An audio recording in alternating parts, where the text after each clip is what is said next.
Hay una imagen que muy poca gente conoce. No está en los museos, no aparece en los libros de historia económica. Es una imagen mental, guardada en los diarios privados de uno de los hombres más ricos que jamás pisó esta tierra.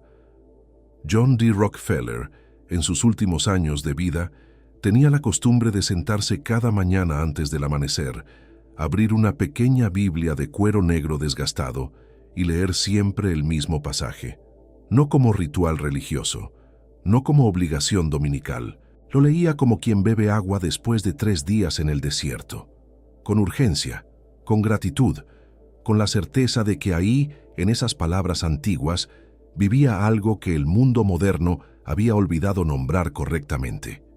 Y lo curioso, lo verdaderamente perturbador de esta historia, es que ese versículo no era oscuro ni misterioso. No estaba escondido en algún libro apócrifo prohibido por la Iglesia. No requería un código secreto ni una iniciación especial. Era un texto que millones de personas habían leído antes que él, que probablemente tú mismo has leído o escuchado en alguna misa, en alguna boda, en alguna tarde de domingo en casa de tu abuela. Y sin embargo, la mayoría lo dejó pasar como quien deja pasar el viento. Rockefeller no. Él lo vio.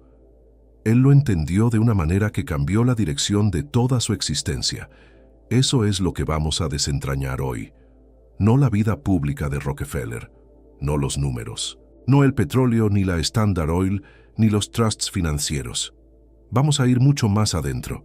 Vamos a hablar de la arquitectura invisible de su mente, del sistema de creencias que construyó desde joven, ladrillo a ladrillo, a partir de una comprensión que muy pocos tienen acceso a contemplar, porque requiere no solo leer las palabras, sino escuchar lo que vive debajo de ellas.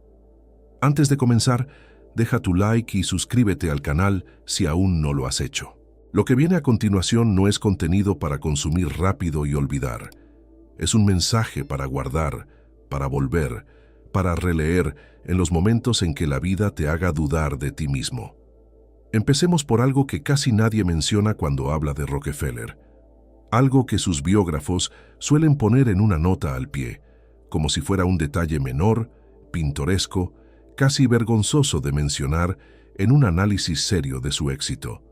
John D. Rockefeller llevaba desde los 16 años un libro de contabilidad personal, no un diario, no un cuaderno de sueños ni de afirmaciones, un libro de contabilidad con columnas, cifras, fechas y categorías. Y en ese libro registraba cada centavo que ganaba y cada centavo que entregaba. Sí, que entregaba.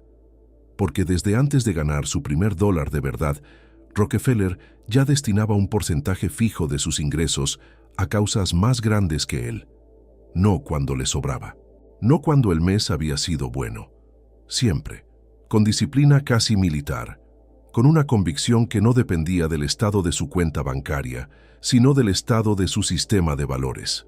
Ese libro, que él llamó con cariño su Ledger A, registra donaciones que hizo cuando ganaba menos de $4 a la semana.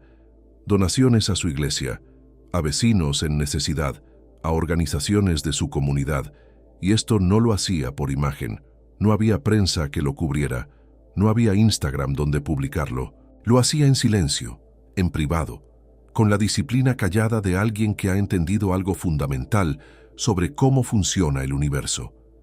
¿Y qué había entendido? Eso es exactamente lo que el versículo le reveló. El texto en cuestión viene del libro de Proverbios, capítulo 11, versículo 24, y dice, en su traducción más directa, «Hay quienes reparten y les es añadido más, y hay quienes retienen más de lo que es justo, pero vienen a pobreza». 8 segundos de lectura, 2 líneas, una idea tan antigua como la escritura misma. Y sin embargo, contiene una de las comprensiones más subversivas y contraculturales que existe respecto al dinero, a la abundancia y al funcionamiento de la realidad material. Porque fíjate en lo que dice. No dice que quien trabaja más gana más. No dice que quien ahorra más acumula más. No dice que quien invierte más cosecha más. Dice que quien reparte más recibe más y que quien retiene más pierde más. Es una ley que va completamente en contra de lo que la mente del miedo nos enseña a creer. Y aquí es donde necesitamos detenernos. Necesitamos respirar. Porque este no es un momento para leer rápido. Este es un momento para entender de verdad lo que estamos contemplando. La mente del miedo. Hablemos de ella, porque es el personaje principal de esta historia, aunque casi nadie la nombra así. La mente del miedo es ese sistema interno de creencias que se activa cuando sentimos que los recursos son limitados, que si alguien tiene más, necesariamente hay menos para nosotros, que dar es perder, que soltar es arriesgarse, que la generosidad es un lujo para los que ya tienen suficiente, no una herramienta para quienes aún están construyendo. Esta mente no es mala, no es tu enemiga, fue diseñada, evolutivamente hablando, para protegerte. En épocas de escasez real, de hambre real, de invierno sin comida garantizada, retener era sobrevivir, acumular era inteligencia, cerrar el puño sobre lo poco que tenías era una estrategia de vida. Y esa programación lleva miles de años en el ADN humano. El problema es que la mayoría de nosotros ya no vivimos en ese contexto, pero seguimos operando desde ese sistema. Seguimos tomando decisiones financieras, relacionales, creativas, desde el mismo código que usaban nuestros ancestros en la cueva. Y ese código, aplicado al mundo moderno, produce exactamente lo contrario de lo que buscamos. Nos hace retener cuando deberíamos fluir. Nos hace cerrar cuando deberíamos abrir. Nos hace acumular energía estancada llamándola seguridad, cuando en realidad es miedo con otro nombre. Rockefeller lo entendió, no de manera teórica, lo vivió en carne propia. Hay un episodio de su juventud que sus biógrafos mencionan de pasada, pero que a mí me parece el nudo central de toda su historia. John tenía 16 años y trabajaba como asistente contable en una empresa pequeña de Cleveland. Ganaba una miseria. Su familia no tenía dinero. Su padre era un hombre errático, ausente, que a veces aparecía con dinero y a veces desaparecía por meses. La estabilidad económica era algo que John nunca había conocido desde adentro. Solo había soñado con ella desde afuera. En ese contexto, un domingo en su iglesia, el pastor habló de un principio que los hebreos llamaban el diezmo. Dar el 10% de lo que recibes, no cuando puedas, no cuando sobre, siempre. Como acto de reconocimiento de que la fuente de todo lo que tienes es más grande que tú mismo. Como acto de confianza en que lo que fluye hacia afuera regresa multiplicado. Un chico racional, un chico asustado, un chico que mira su bolsillo y sus deudas escucha eso y piensa, imposible. Primero necesito tener suficiente y después doy. Eso es lo que la mente del miedo dicta. Y eso es exactamente lo que la mayoría hace. Esperan tener suficiente para empezar a dar, y nunca tienen suficiente, porque nunca llega el día donde la mente del miedo dice, ya está, ya es suficiente, ahora puedes abrir la mano. Pero Rockefeller no hizo eso. Rockefeller escuchó ese mensaje y tomó una decisión que cambió la trayectoria de su vida. Decidió que iba a dar primero, que iba a tratar la generosidad no como el resultado de su éxito, sino como la causa de él. Y aquí es donde esto se pone interesante de verdad.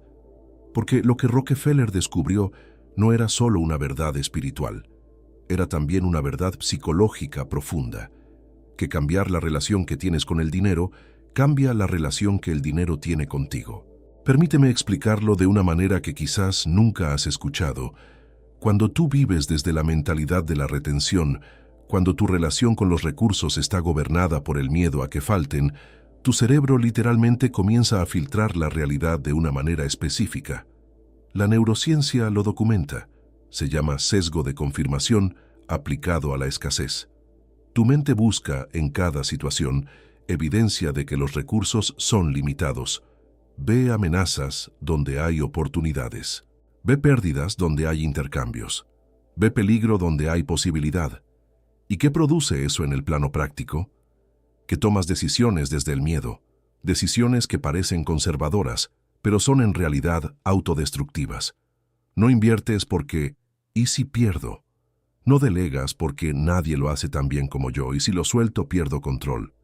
No pides ayuda porque deber algo a alguien es peligroso.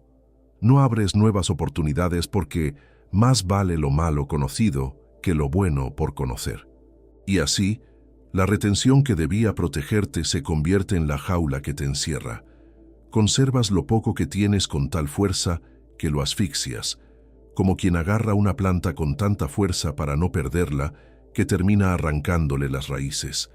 Rockefeller entendió que la generosidad no era solo un acto moral, era una tecnología psicológica, un mecanismo para reprogramar la mente desde la escasez hacia la abundancia. Porque cuando das de manera consistente y voluntaria, tu cerebro registra un mensaje que es casi revolucionario en términos de neurología del comportamiento. Tengo suficiente para dar. Y desde ese registro, desde esa narrativa interna, las decisiones que tomas son completamente diferentes. Ahora bien, necesito hacer una pausa aquí para decir algo que podría resultar incómodo, pero que me parece esencial mencionar. No estoy romantizando a Rockefeller. Era un hombre de su época, con todas las contradicciones que eso implica. Sus métodos de negocios fueron agresivos, monopolísticos, en muchos casos éticamente cuestionables según los estándares de hoy. Hay historiadores que lo retratan como villano. Hay otros que lo retratan como héroe. La verdad, como siempre, es más compleja que cualquiera de los dos retratos. Lo que me interesa de él no es el hombre completo. Me interesa el principio que aplicó, porque ese principio trasciende a Rockefeller. Existía antes de él, existirá después de él, y ha sido aplicado con variaciones culturales y religiosas distintas por prácticamente todas las tradiciones de sabiduría que la humanidad ha producido. El budismo habla del dana, la práctica de la generosidad como camino de liberación. El Islam tiene el zakat, la obligación de dar un porcentaje de la riqueza a quienes necesitan. Los indígenas de muchas culturas americanas tenían el potlatch, ceremonias donde el honor no se medía por lo que acumulabas, sino por la magnitud de lo que podías entregar. El judaísmo tiene la tzedaká, que no se traduce solo como caridad, sino como justicia, como la rectificación del desequilibrio del mundo a través del dar. Todas las tradiciones, todos los continentes, todas las épocas, el mismo principio con distintas ropas. Eso no es coincidencia. Eso es una señal de que estamos ante algo que pertenece a la estructura fundamental de la realidad humana, no a una opinión cultural pasajera. Pero volvamos al versículo, porque hay algo en él que me parece que aún no hemos contemplado con suficiente profundidad. Hay quienes reparten y les es añadido más. La palabra que se usa en el hebreo original es pasar, que en su raíz más antigua no significa simplemente dar, en el sentido de transferir un objeto de una mano a otra. Significa algo más parecido a dispersar, esparcir, como el gesto del sembrador que lanza semillas al campo. Y esa imagen es crucial, porque el sembrador no lanza las semillas con la garantía de que todas van a germinar. No tiene control sobre el viento, sobre la lluvia, sobre los pájaros. Lanza desde la confianza, desde el conocimiento de que la ley de la tierra es que lo que se siembra regresa multiplicado, aunque el camino de esa multiplicación sea invisible para el ojo que solo mira el corto plazo. Y la segunda parte, hay quienes retienen más de lo que es justo, pero vienen a pobreza. La palabra hebrea que se usa para retienen tiene una connotación que va más allá del dinero. Habla de una contracción del ser, de un encogimiento del espíritu, de alguien que se ha cerrado sobre sí mismo hasta el punto en que ya no puede recibir, porque no puede fluir. Como una mano cerrada en puño que no puede agarrar nada nuevo porque ya está ocupada aferrando lo viejo. La pobreza de la que habla este versículo no es solo económica, es existencial, es el empobrecimiento de quien ha elegido la retención como modo de vida y en el proceso ha perdido la capacidad de expandirse, de crear, de conectar, de recibir lo nuevo que la vida constantemente ofrece. Déjame contarte una historia. No es de Rockefeller, es más antigua que él. Había en el desierto de Judea, hace unos 2000 años, un hombre rico que había acumulado tanto grano que sus graneros ya no alcanzaban para guardarlo. Entonces tomó una decisión que le pareció la más lógica del mundo: demoler los viejos graneros y construir otros más grandes. Ahí guardaré todo lo que tengo, pensó, y entonces podré descansar, comer, beber, estar alegre, porque ya tengo suficiente para muchos años. Esa noche, según la historia, murió, sin haber disfrutado nada de lo que guardó, sin haber compartido nada de lo que acumuló. Y la pregunta que deja flotando esta historia, más de 2000 años después, sigue sin respuesta cómoda. ¿De qué le sirvió todo lo que guardó? No te estoy diciendo que no ahorres, no te estoy diciendo que la planificación financiera es un error. Te estoy señalando algo más sutil, más profundo. Te estoy mostrando el abismo que existe entre acumular para dar más y acumular para tener más. Entre construir riqueza como un vehículo de expansión y construir riqueza como un búnker de protección contra la vida. Rockefeller acumuló más que casi cualquier ser humano en la historia, pero acumuló desde la apertura, no desde el miedo. Y eso hace toda la diferencia en el mundo. Aquí viene algo que quiero que escuches con mucha atención, porque es el punto donde este mensaje se vuelve práctico, tangible, aplicable al lunes por la mañana, cuando te despiertas y tienes que enfrentar tu vida real. Existe un principio que los psicólogos modernos han redescubierto con gran entusiasmo, como si fuera nuevo, aunque básicamente es el versículo de Proverbios con lenguaje de laboratorio. Se llama el efecto de la reciprocidad expandida, y dice en esencia que los seres humanos que operan desde la generosidad consistente desarrollan redes de soporte, colaboración y oportunidad que los seres humanos que operan desde la retención simplemente no construyen. ¿Por qué? Porque la generosidad es un lenguaje, y como todo lenguaje, crea comunidades de hablantes. Cuando das, no solo das un objeto o dinero o tiempo, das una señal que dice: yo creo en la abundancia. Yo opero desde la confianza, no desde el miedo. Yo soy alguien con quien vale la pena estar, porque mi modo de ser en el mundo crea más de lo que consume. Y esas señales atraen a personas que operan desde el mismo código. Creadores, constructores, visionarios. Gente que ve oportunidades donde otros ven problemas. Gente que conecta donde otros dividen. Y esas personas, esa red, ese ecosistema de confianza mutua, es infinitamente más valioso que cualquier suma de dinero que hayas podido retener guardándote para ti solo. Rockefeller lo sabía, no solo porque lo decía la Biblia, lo veía en su propia vida. Los mejores socios que tuvo, las mejores alianzas que construyó, las mejores oportunidades que se le abrieron, llegaron a través de relaciones donde primero había dado algo sin garantía de retorno. Y ese patrón se repitió tantas veces que dejó de ser coincidencia y se convirtió en ley. Permíteme hacer una pausa para preguntarte algo. Y no es una pregunta retórica, es genuina. Quiero que la respondas para ti mismo, en silencio, con honestidad. ¿Cuál es tu relación real con el dinero?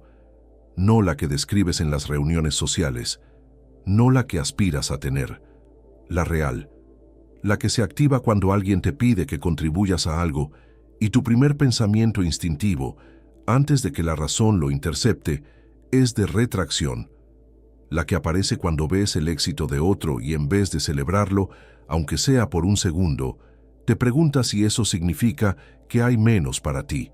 No hay juicio aquí. Esa programación no es tu culpa, es herencia. Es el sedimento de generaciones que vivieron con escasez real, que aprendieron que el dinero es peligroso, escaso, difícil, que si alguien lo tiene es porque te lo quitó a ti. Es la historia que te contaron explícita o implícitamente sobre lo que significa el dinero y lo que significa tenerlo o no tenerlo. Pero hay algo que sí es tu responsabilidad, y es decidir si esa historia que heredaste va a seguir siendo la que escribas hacia adelante. Si el código que usaban tus ancestros para sobrevivir en un mundo de escasez Va a seguir dictando tus decisiones en un mundo donde las posibilidades son más vastas de lo que tu mente del miedo quiere que veas. Rockefeller tomó esa decisión a los 16 años, no porque fuera un genio, no porque tuviera información privilegiada, porque eligió creer, contra toda evidencia aparente de su situación externa, que la ley de la abundancia era más real que la ley del miedo. Y luego actuó en consecuencia, cada día, por décadas. Algo más que quiero contarte, porque me parece que ilumina una dimensión de esta historia que casi nunca se menciona. Rockefeller vivió hasta los 97 años, en una época donde la esperanza de vida promedio era de 40 y tantos. Y él mismo atribuyó con toda seriedad parte de esa longevidad a su práctica de dar, no en términos mágicos. En términos muy concretos, decía que dar le daba propósito, que saber que su riqueza servía para algo más grande que él mismo le daba una razón para levantarse que ninguna cantidad de dinero en sí misma podría haber proporcionado. Y esto está respaldado por una cantidad impresionante de investigación científica contemporánea. Los estudios sobre lo que los psicólogos llaman propósito de vida muestran consistentemente que las personas que perciben que sus acciones contribuyen a algo más grande que su propio beneficio inmediato tienen mejores indicadores de salud física, mayor resiliencia emocional, menor incidencia de depresión y ansiedad, y sí, mayor longevidad. No es solo espiritual, es biológico. El cuerpo responde diferente cuando la vida tiene sentido más allá de la supervivencia personal, y la generosidad, practicada de manera consistente y auténtica, es uno de los caminos más directos hacia ese sentido.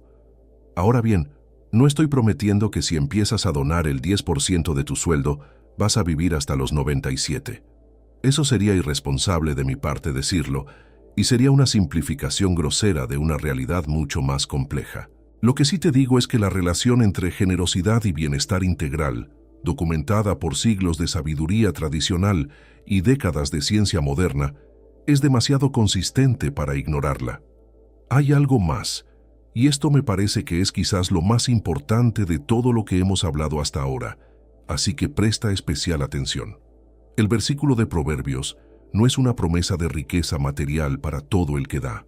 No es un contrato cósmico que dice, pon tu diezmo, espera 30 días y recibirás tu retorno garantizado más intereses. Eso sería magia, no sabiduría. Y la magia no existe, o si existe, no funciona así. Lo que el versículo describe es una ley de carácter, una observación sobre quiénes son las personas que construyen abundancia duradera en sus vidas, versus quiénes son las personas que, aunque acumulen por un tiempo, terminan perdiendo, o peor, terminan teniendo todo y sintiéndose vacíos, que puede ser la forma más cruel de pobreza. Las personas que reparten son personas que han desarrollado una relación sana con la incertidumbre. Han aprendido a actuar desde la confianza aunque no tengan garantías. Han desarrollado la capacidad de soltar sin saber exactamente cómo va a regresar lo que soltaron.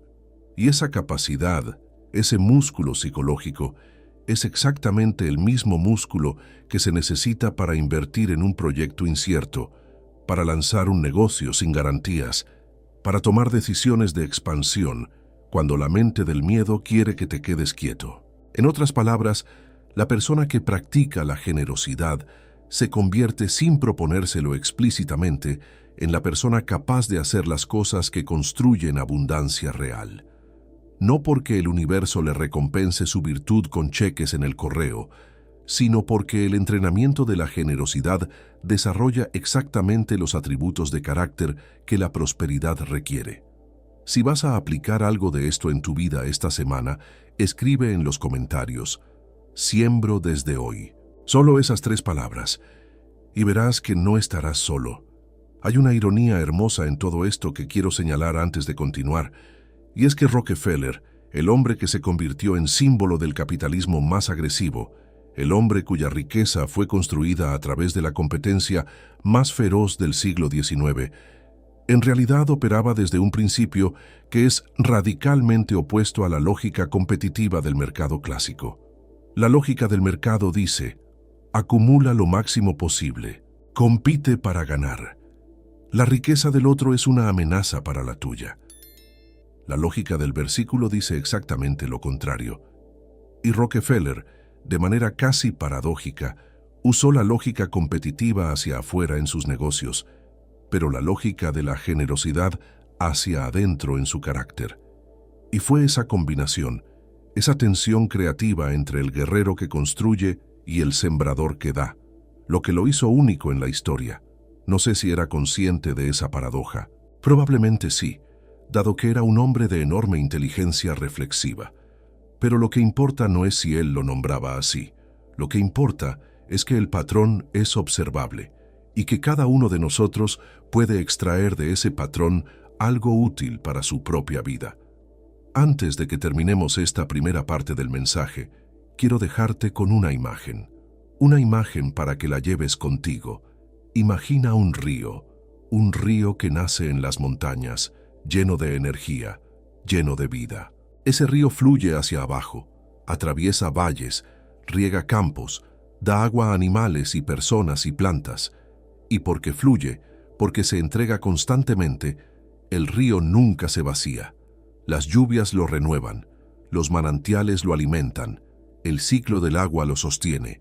Ahora imagina que en algún punto del camino alguien construye una presa, no para usar el agua, solo para retenerla, para que nadie más pueda tenerla, para estar seguro. Y el agua se acumula, sí. Por un tiempo el reservorio crece y crece, pero sin flujo, sin movimiento, sin intercambio con el mundo vivo, el agua empieza a estancarse, a perder oxígeno, a volverse turbia, a generar condiciones donde la vida ya no florece, sino que se pudre. Eso es la retención como modo de vida. No es seguridad, es estancamiento. Y el estancamiento, en un universo que está constantemente en movimiento, en expansión, en transformación, es la única forma real de muerte que existe antes de la muerte biológica. Rockefeller eligió ser río, no presa. Y sus 97 años de vida, su riqueza inimaginable, y el legado que dejó en universidades, hospitales, parques y fundaciones que siguen existiendo más de un siglo después de su muerte, son la evidencia más elocuente de que la elección que hizo a los 16 años en esa iglesia de Cleveland fue la más sabia de todas las que tomó. ¿Cuál es tu pasaje o enseñanza favorita de todo lo que hemos explorado hoy? Déjalo aquí abajo. Me interesa genuinamente saber qué parte de este mensaje resonó más contigo, porque eso me dice algo importante sobre dónde estás en tu camino. Y ahora, continúa, porque lo que viene a continuación es donde este mensaje se vuelve todavía más profundo, más personal, más directo hacia la transformación real. Lo más importante aún está por decirse. Aquí habla el portador. Nos vemos en el próximo mensaje.